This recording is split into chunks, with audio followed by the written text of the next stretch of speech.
નમસ્તે વિદ્યાર્થી મિત્રો, આપણે ચેપ્ટર 5 માં સજીવના પાયાનો એકમ શું છે તેના વિશે સમજી ગયા. તો સજીવના પાયાનો એકમ કોષ છે. એટલે કે પૃથ્વી પર વસતા જેટલા પણ સજીવો છે, વનસ્પતિ કે પ્રાણીઓ કે પછી સૂક્ષ્મ જીવો, એ બધા જ સજીવો કોષોના બનેલા છે. તો આમ સજીવના પાયાનો એકમ, ક્રિયાત્મક એકમ તથા તેનો બંધારણીય એકમ કોષ જોવા મળે છે. આ ઉપરાંત વિદ્યાર્થી મિત્રો, પૃથ્વી પર વસતા જેટલા પણ સજીવો છે, સજીવોમાંથી કેટલાક સજીવો એક જ કોષના બનેલા જોવા મળે છે, જ્યારે કેટલાક સજીવો એક કરતાં વધારે કોષના જોવા મળે છે.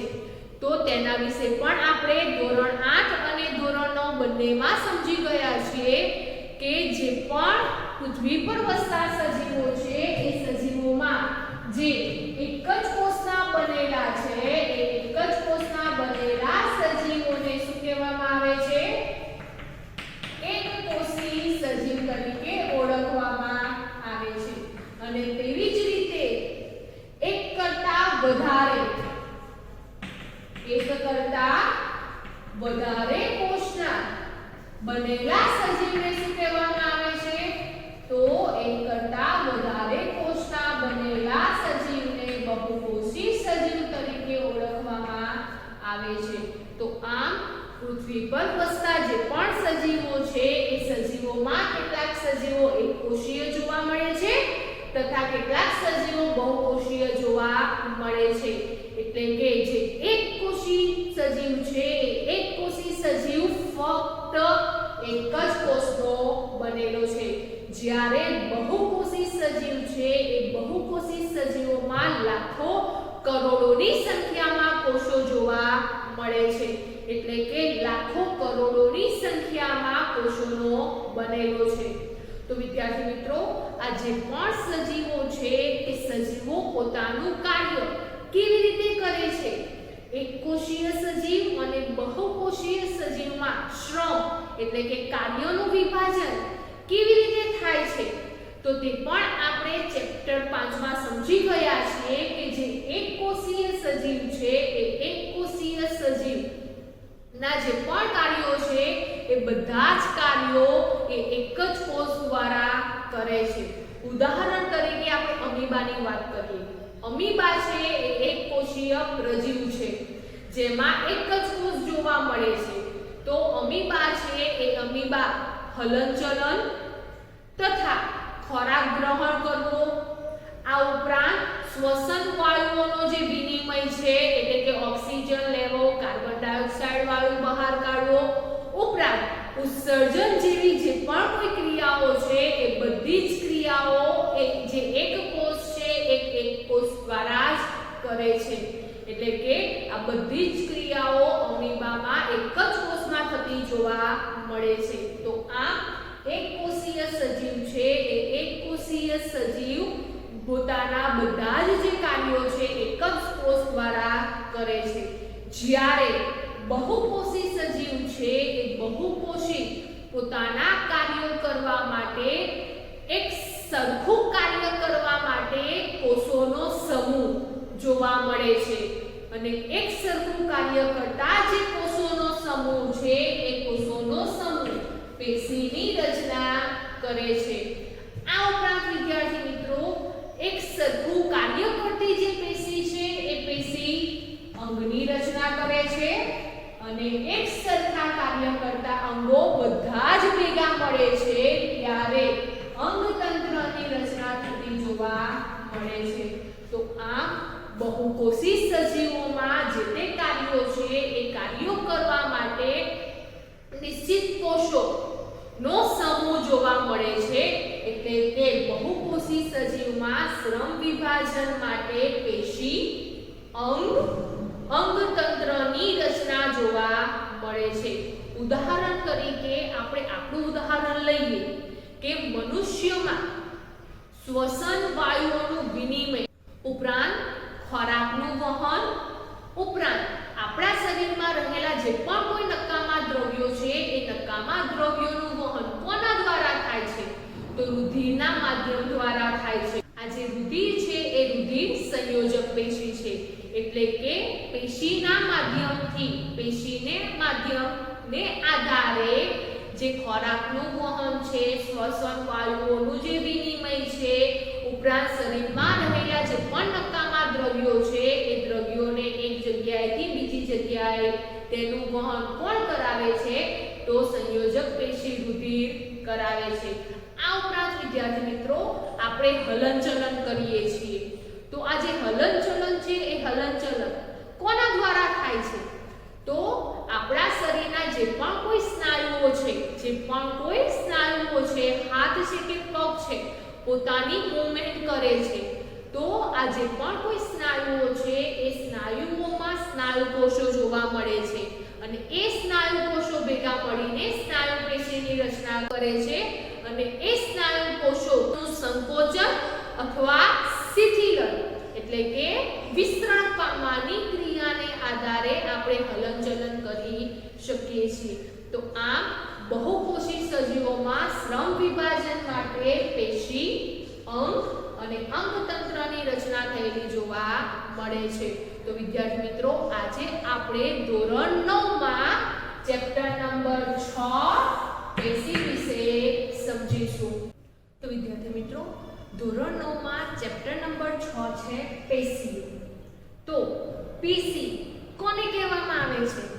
તો બહુકોષી સજીવોમાં નિશ્ચિત કાર્ય કરવા માટે એટલે કે ચોક્કસ કાર્ય કરવા માટે જે કોષોનો સમૂહ છે, જેમની રચના અને કાર્યો સરખા જોવા મળે છે, તેઓ પેશીની રચના કરે છે.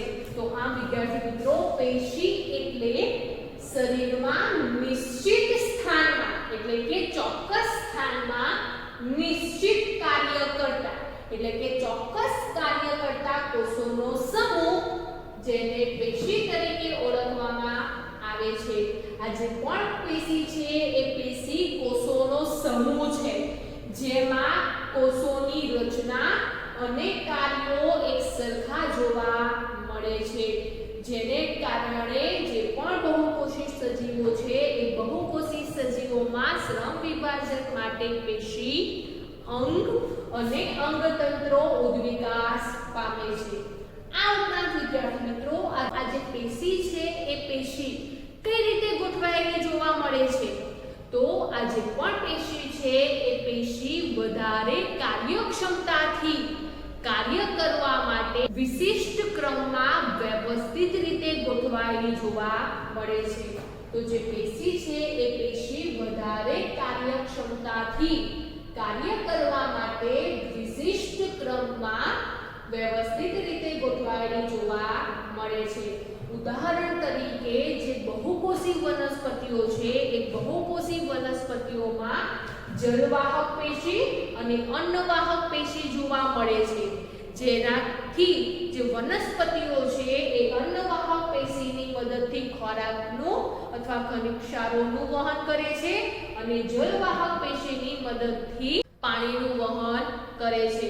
તેવી જ રીતે જે તે બહુકોષી પ્રાણીઓ છે એ બહુકોષી પ્રાણીઓમાં જુદા જુદા પ્રકારની પેશી જેવી કે સંયોજક પેશી, સ્નાયુ પેશી, ચેતાપેશી જોવા મળે છે. તો આમ બહુકોષી સજીવોમાં નિશ્ચિત કાર્ય કરતા જે કોષોનો સમૂહ છે જેને પેશી તરીકે ઓળખવામાં આવે છે.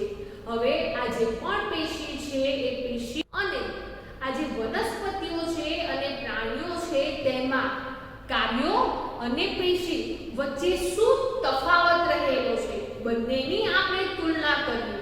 ઉપરાંત વનસ્પતિ અને પ્રાણીઓમાં વૃદ્ધિ અને વૃદ્ધિ સંબંધિત બંનેમાં શું ભિન્નતા રહેલી છે તેના વિશે આપણે ચર્ચા કરીએ. તો જે વનસ્પતિ છે એ વનસ્પતિ ગતિ કરતી નથી, એટલે કે વનસ્પતિઓ હંમેશા આપણને એક જ સ્થાન પર સ્થાપિત થયેલી જોવા મળે છે. તો વનસ્પતિઓમાં જે વનસ્પતિ છે એ વનસ્પતિ ગતિ કરતી નથી, એટલે કે એક જ જગ્યાએ સ્થાયી જોવા મળે છે. જ્યારે પ્રાણીઓ છે એ પ્રાણીઓ ખોરાક માટે, રહેઠાણ માટે તથા પ્રજનન માટે વિચરણ પામે છે, એટલે કે એક જગ્યાએથી બીજી જગ્યાએ જતા જોવા મળે છે.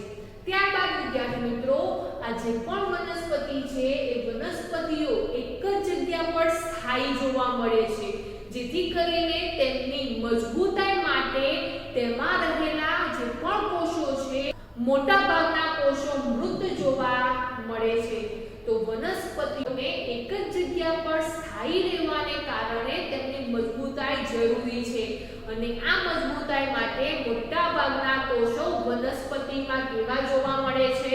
મૃત જોવા મળે છે, જ્યારે પ્રાણીઓમાં મોટા ભાગના કોષો જીવંત જોવા મળે છે. આ ઉપરાંત વિદ્યાર્થી મિત્રો, વનસ્પતિઓની વાત કરીએ તો જે વનસ્પતિઓ છે એ પ્રાણીઓની સરખામણીમાં ઊર્જા ઓછી વાપરે છે, એટલે કે વનસ્પતિઓમાં જે ઊર્જા છે એ ઊર્જાનો ઉપયોગ ઓછો થતો જોવા મળે છે, જ્યારે પ્રાણીઓની વાત કરીએ તો વનસ્પતિની સરખામણીમાં પ્રાણીઓ વધારે ઊર્જા વાપરે છે, એટલે કે પ્રાણીઓના શરીરમાં રહેલી જે ઊર્જા છે એ ઊર્જાનો વધારે પડતો ઉપયોગ થતો જોવા મળે છે. કેમ? કારણ કે આ જે પ્રાણીઓ છે એ પ્રાણીઓ જુદા જુદા કાર્યો કરવા માટે ઊર્જા જરૂરી છે, અને આમ જુદા જુદા કાર્યો કરે છે માટે વધારે પ્રમાણમાં ઊર્જા વાપરે છે. ત્યારબાદ વિદ્યાર્થી મિત્રો, આ જે પણ વનસ્પતિ છે એ વનસ્પતિમાં જે કોષો છે એ કોષોની વૃદ્ધિ થતી જોવા મળે છે, એટલે કે આપણને ખબર છે કે વનસ્પતિનો છોડ ઉછેરવામાં આવે છે, ત્યારબાદ તેની વૃદ્ધિ થવાને કારણે વનસ્પતિ બને છે, વૃક્ષ બને છે. તો વૃદ્ધિ કેવી રીતે થાય છે? તો વનસ્પતિની અંદર રહેલા જે પણ કોષો છે એ કોષોની વૃદ્ધિ થવાને કારણે વનસ્પતિની વૃદ્ધિ થતી જોવા મળે છે. તો આમ આ જે પણ કોષો છે એ કોષોની વૃદ્ધિ છે એ અમુક ક્ષેત્રો સુધી, એટલે કે અમુક પ્રદેશો સુધી સીમિત જોવા મળે છે, એટલે કે અમુક કદના કોષોની વૃદ્ધિ થયા પછી તેની વૃદ્ધિ થતી નથી. પરંતુ જે પ્રાણીઓ છે એ પ્રાણીઓમાં રહેલા જે કોષો છે એ કોષોની વૃદ્ધિ મોટે ભાગે એક સમાન થતી જોવા મળે છે. ત્યારબાદ આ જે પણ વનસ્પતિ છે એ વનસ્પતિમાં કોષોની વૃદ્ધિ સીમિત હોવાને કારણે વનસ્પતિ પેશી છે એ વનસ્પતિ પેશીને બે ભાગમાં વર્ગીકૃત કરવામાં આવે છે, એક વર્ધનશીલ પેશી અને બીજા નંબરે છે સ્થાયી પેશી. આ વનસ્પતિમાં વિભાજન ક્ષમતાને આધારે પેશીને બે ભાગમાં વર્ગીકૃત કરવામાં આવે છે, વર્ધનશીલ પેશી અને સ્થાયી પેશી. એટલે કે જે વનસ્પતિઓ છે વનસ્પતિઓમાં વર્ધમાન અને અવર્ધમાન પ્રદેશોની નિશ્ચિતતા, ચોક્કસતા જોવા મળે છે, જ્યારે પ્રાણીઓમાં કોષોની વૃદ્ધિ એક સમાન રીતે થતી હોવાથી તેમાં કોષોની વૃદ્ધિની કોઈ સીમિત જોવા મળતી નથી, જેને કારણે પ્રાણીઓમાં વર્ધમાન અને અવર્ધમાન પ્રદેશોની નિશ્ચિતતા હોતી નથી. આ ઉપરાંત વનસ્પતિ સ્થાયી હોવાને કારણે પ્રજનન કરવા માટે અનુકૂલનની આવશ્યકતા હોતી નથી, એટલે કે જે પણ વનસ્પતિઓ છે એક જ જગ્યાએ સ્થાપિત છે, જેથી તેને પ્રજનનની કોઈ આવશ્યકતા નથી. તો પ્રજનન માટે જે પણ કોઈ અનુકૂલન છે એ અનુકૂલનની પણ આવશ્યકતા જોવા મળતી નથી. પણ સામે પ્રાણીઓની વાત કરીએ તો પ્રાણીઓ છે એ પ્રાણીઓ પ્રજનન કરે છે, અને એ પ્રજનન કરવા માટે જે પણ અંગતંત્રો છે એ અંગતંત્રોમાં વિકાસના હેતુ માટે અનુકૂલન ધરાવે છે. તો આમ વિદ્યાર્થી મિત્રો, વનસ્પતિઓ અને પ્રાણીઓમાં કાર્યો અને પેશીનું આયોજનની તુલના તથા વૃદ્ધિ અને વૃદ્ધિ સંબંધિત પેશીઓમાં ભિન્નતા જોવા મળે છે. તો આમ પૃથ્વી પર વસતી જે પણ બહુકોષી વનસ્પતિ છે કે પછી બહુકોષી પ્રાણીઓ છે એ બહુકોષી વનસ્પતિ અને પ્રાણીઓમાં પેશીની રચના જોવા મળે છે. તો સૌથી પહેલા આપણે વનસ્પતિ પેશી વિશે સમજીએ. તો વિદ્યાર્થી મિત્રો, વનસ્પતિઓમાં આવેલી જે પેશીઓ છે એ પેશીને વનસ્પતિ પેશી તરીકે ઓળખવામાં આવે છે. તો વનસ્પતિ પેશી છે એ ફક્ત ને ફક્ત વનસ્પતિઓમાં જ જોવા મળે છે અને વનસ્પતિઓમાં એક સરખા જ પ્રકારની પેશીઓ જોવા મળે છે. તો ના વિદ્યાર્થી મિત્રો, વનસ્પતિમાં કોષોની વૃદ્ધિને કારણે એટલે કે વિભાજન ક્ષમતાને કારણે જે પણ વનસ્પતિ છે એ વનસ્પતિ પેશીઓને બે ભાગમાં વિભાજિત કરવામાં આવી છે. કયા બે ભાગમાં વિભાજિત કરવામાં આવી છે તે આપણે હમણાં સમજ્યા. એક વર્ધનશીલ પેશી અને બીજું કઈ પેશી છે તો બીજા નંબરે છે સ્થાયી પેશી. તો આ જે પણ વનસ્પતિ છે એટલે કે જે બહુકોષી વનસ્પતિ છે એ બહુકોષી વનસ્પતિમાં જોવા મળતી પેશીને વનસ્પતિ પેશી તરીકે ઓળખવામાં આવે છે અને આ વનસ્પતિ પેશી વનસ્પતિઓમાં બે પ્રકારે જોવા મળે છે. એક વર્ધનશીલ પેશી અને બે સ્થાયી પેશી. તો સૌથી પહેલા આ વનસ્પતિ પેશીઓનું આપણે વર્ગીકરણ સમજીએ. આ ઉપરાંત વિદ્યાર્થી મિત્રો, આ જે પણ વર્ધનશીલ પેશી છે જે એ વર્ધનશીલ પેશીમાં ઉદ્ભવ અને વિકાસ તથા સ્થાનને આધારે બે પ્રકાર પાડવામાં આવ્યા છે. તો વર્ધનશીલ પેશીમાં પણ બે પ્રકાર જોવા મળે છે, ઉદ્ભવ અને વિકાસને આધારે અને બીજા નંબરે સ્થાનને આધારે. તો ઉદ્ભવ અને વિકાસને આધારે પણ પેશીના ત્રણ પ્રકાર જોવા મળે છે. કયા ત્રણ પ્રકાર જોવા મળે છે? તો પહેલું છે આદિ વર્ધનશીલ પેશી,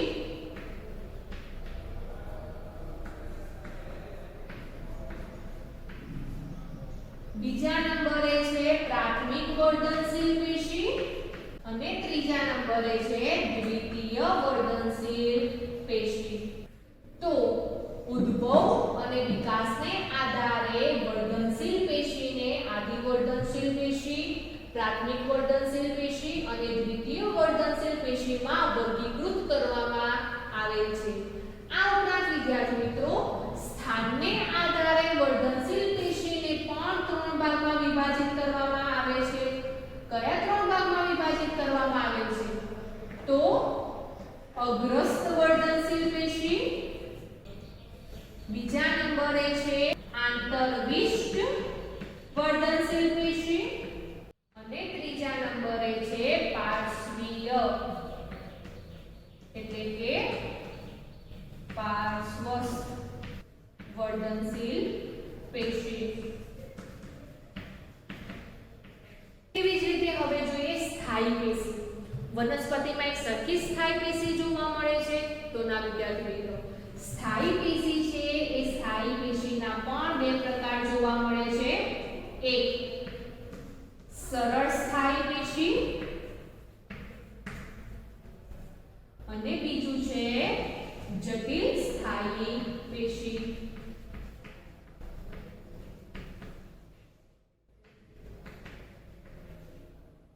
તો હવે જોઈએ સરળ સ્થાયી પેશી ના પ્રકાર.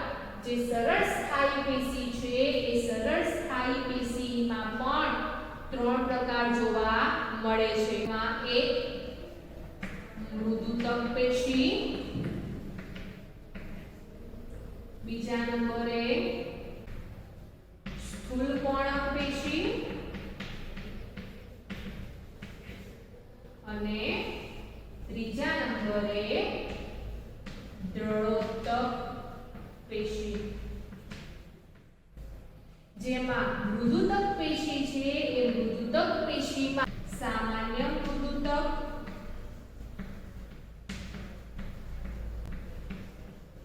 હરિતકણોત્તક અને વાયુત્તક પેશી જોવા મળે છે. તો મૃદુતક પેશી, સ્થૂલકોણક પેશી અને દ્રઢોત્તક પેશીને સરળ સ્થાયી પેશી તરીકે ઓળખવામાં આવે છે, જેમાં મૃદુતક પેશી છે એ મૃદુતક પેશીમાં પણ 3 પ્રકારની પેશી જોવા મળે છે: સામાન્ય મૃદુતક પેશી, હરિતકોણોત્તક પેશી અને વાયુતક પેશી. તેવી જ રીતે હવે જોઈએ જટિલ પેશી. આ જટિલ પેશી છે એ જટિલ પેશીમાં પણ 2 પ્રકાર જોવા મળે છે: એક જલવાહક પેશી અને બીજું અન્નવાહક પેશી. તો આમ વિદ્યાર્થી મિત્રો, વનસ્પતિ પેશી છે એ વનસ્પતિ પેશીનું વર્ગીકરણ જોઈએ. તેમાં વનસ્પતિ પેશીને 2 ભાગમાં વિભાજિત કરવામાં આવે છે: વર્ધનશીલ પેશી અને સ્થાયી પેશી.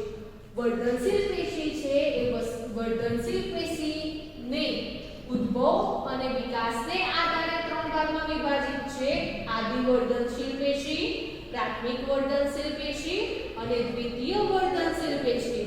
જ્યારે સ્થાનને આધારે અગ્રસ્ત વર્ધનશીલ પેશી, આંતરવિષ્ટ વર્ધનશીલ પેશી અને પાર્શ્વીય વર્ધનશીલ પેશીમાં વર્ગીકૃત કરવામાં આવે છે. અહીંયા આ ધોરણમાં એટલે કે ધોરણ 9 માં આ પાઠમાં આપણે જે વર્ધનશીલ પેશી છે એ વર્ધનશીલ પેશીના સ્થાનને આધારે જે વર્ગીકરણ છે તેના વિશે સમજવાનું છે.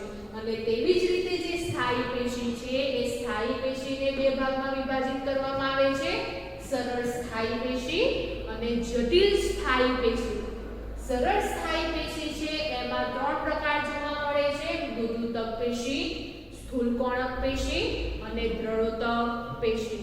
એવી જ રીતે જટિલ પેશીમાં 2 પ્રકાર જોવા મળે છે: જલવાહક પેશી અને અન્નવાહક પેશી.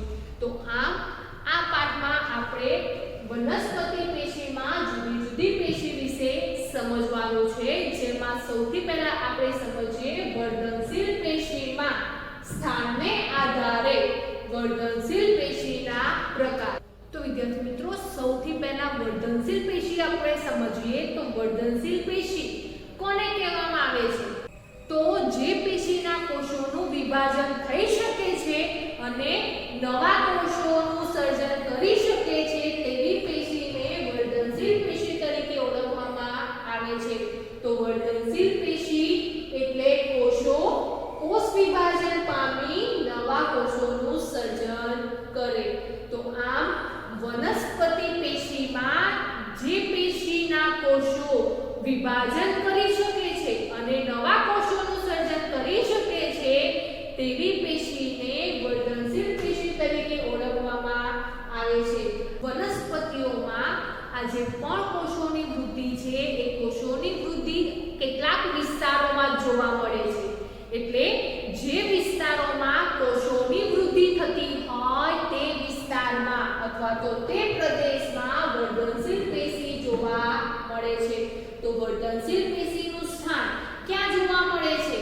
તો જે પ્રદેશમાં કોષોની વૃદ્ધિ થતી હોય તેવા પ્રદેશોમાં વર્ધનશીલ પેશી જોવા મળે છે.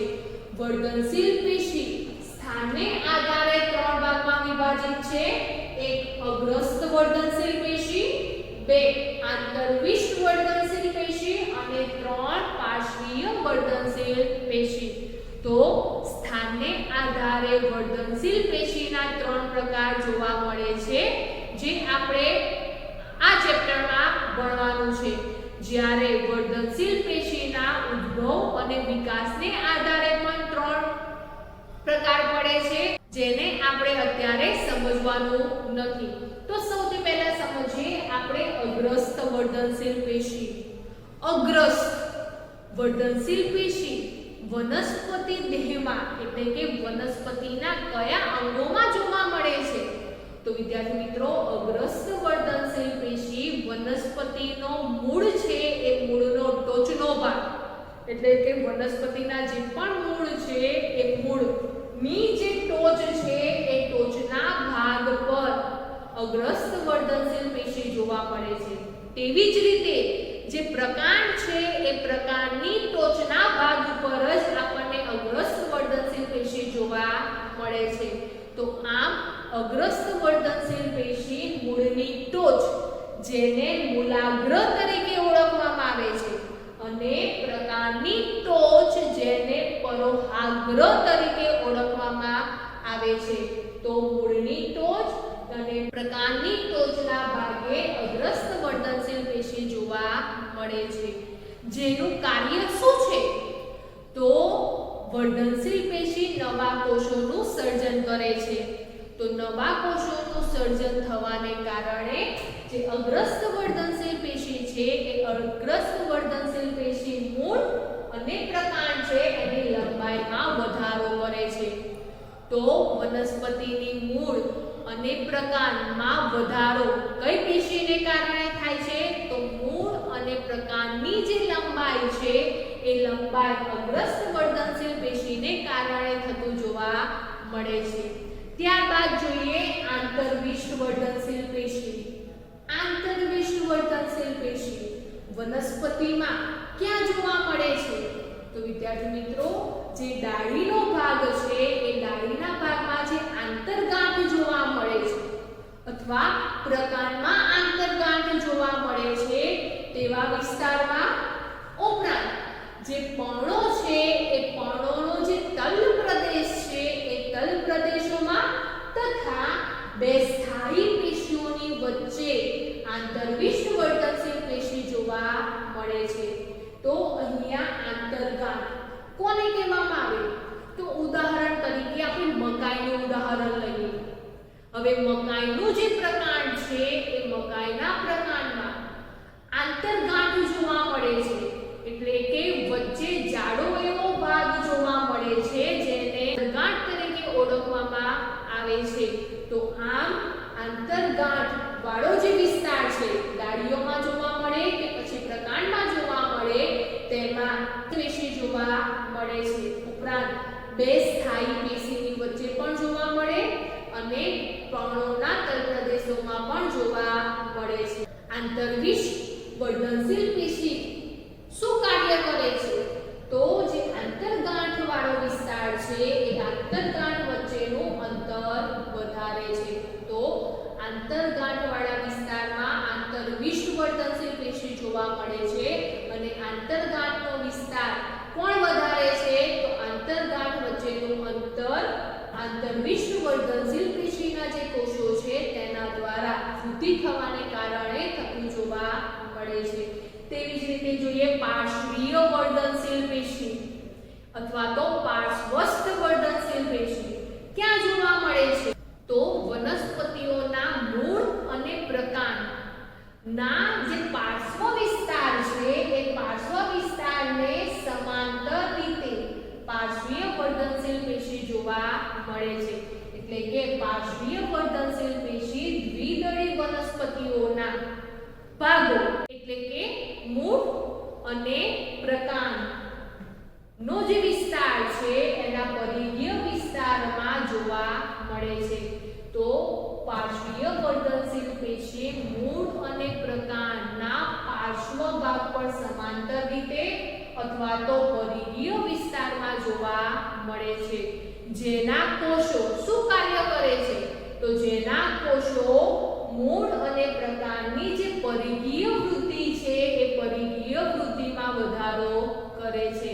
તો આમ મૂળ અને પ્રકાંડની લંબાઈમાં કોણ વધારો કરે છે? તો મૂળ અને પ્રકાંડની લંબાઈ અગ્રસ્ત વર્ધનશીલ પેશીના કોષો દ્વારા થાય છે, જ્યારે મૂળ અને પ્રકાંડની પરિઘીય જે વિસ્તાર છે તેનો પરિઘનો જે વિસ્તાર છે એ વિસ્તારની વૃદ્ધિ કોના દ્વારા થાય છે? તો પાર્શ્વીય વર્ધનશીલ પેશીના કોષો દ્વારા થતી જોવા મળે છે. તો આ વિદ્યાર્થી મિત્રો, અહીંયા જે આકૃતિ છે એ આકૃતિ વર્ધનશીલ પેશી ના ભાગોની દર્શાવેલી છે, જેમાં ટોચનો ભાગ છે એ ટોચનો ભાગ અગ્રસ્ત વર્ધનશીલ પેશી છે. ત્યાર પછી વચ્ચે ગાંઠ જેવો ભાગ જોવા મળે છે એને આંતરગાંઠ તરીકે ઓળખવામાં આવે છે અને એ આંતરગાંઠ વાળા ભાગમાં આંતરવિષ્ટ વર્ધનશીલ પેશી જોવા મળે છે. અને ત્યાર પછી જે પણ મૂળ અને પ્રકારનો પરિઘીય વિસ્તાર છે અથવા પાર્શ્વ વિસ્તારને સમાંતર રીતે પાર્શ્વીય વર્ધનશીલ પેશી જોવા મળે છે. તો આમ વર્ધનશીલ પેશીના સ્થાનના આધારે ત્રણ પ્રકાર જોવા મળે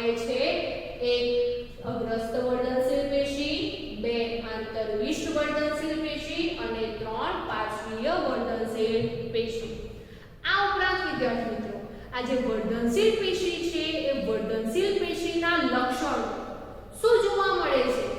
તો વર્ધનશીલ પેશીમાં આવેલા જે પણ કોષો છે, પેશીના લક્ષણોમાં જે કોષો છે એ કોષો વધારે પડતા સક્રિય હોય છે, એટલે કે સક્રિય અને જીવંત જોવા મળે છે. તો વર્ધનશીલ પેશીના લક્ષણોમાં કોષો સક્રિય અને જીવંત હોય છે. ત્યારબાદ બહુકોષી વનસ્પતિ છે, એટલે કે જે કોષો છે એ કોષોમાં કોષ કેન્દ્ર સુસ્પષ્ટ રીતે જોવા મળે છે અને કોષ કેન્દ્ર મોટું જોવા મળે છે. ઉપરાંત કોષ રસ વાળો વિસ્તાર પણ વધારે અને ઘટ્ટ જોવા મળે છે. તો બીજા નંબરનું લક્ષણ છે સ્પષ્ટ કોષ કેન્દ્ર, એટલે કે મોટું કોષ કેન્દ્ર અને વધારે ઘટ્ટ કોષ રસ જોવા મળે છે. આ ઉપરાંત કોષ દિવાલ પાતળી જોવા મળે છે. હવે વનસ્પતિ કોષ છે, વનસ્પતિ કોષમાં કોષ દિવાલ જોવા મળે છે. તો વર્ધનશીલ પેશીના જે કોષો છે એ કોષોની કોષ દિવાલ પાતળી હોય છે અને સેલ્યુલોઝ યુક્ત બનેલી હોય છે.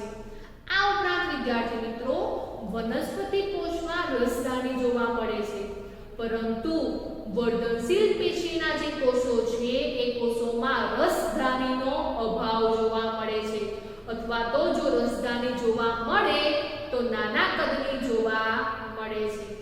આ ઉપરાંત વિદ્યાર્થી મિત્રો જે બે કોષ વચ્ચેનો ભાગ છે, કોઈ પણ બે કોષ વચ્ચેનો જે ભાગ છે એ ભાગને આંતરકોષીય અવકાશ તરીકે ઓળખવામાં આવે છે.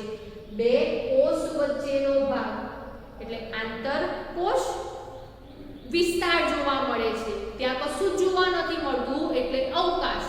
તો આંતરકોષીય અવકાશ કોને કહેવામાં આવે છે? તો બે કોષ વચ્ચેનો જે વિસ્તાર છે એ વિસ્તારને આંતરકોષીય અવકાશ તરીકે ઓળખવામાં આવે છે.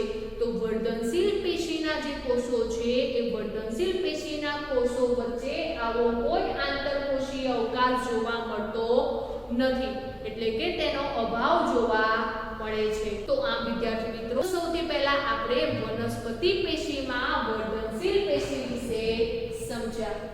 તો વર્ધનશીલ પેશી કોને કહેવામાં આવે છે? તો જે પેશી કોષોનું વિભાજન કરી શકે છે, એટલે કે કોષ વિભાજનની ક્ષમતા ધરાવી શકે છે અને નવા કોષો ઉત્પન્ન કરી શકે છે, નવા કોષોનું સર્જન કરી શકે છે, તેવી પેશીને વર્ધનશીલ પેશી તરીકે ઓળખવામાં આવે છે. જેને કારણે વનસ્પતિમાં જે મૂળ અને પ્રકાંડ છે તેની લંબાઈમાં વૃદ્ધિ થતી જોવા મળે છે. ઉપરાંત તેના પરિઘીય વિસ્તારની પણ વૃદ્ધિ થતી જોવા મળે છે.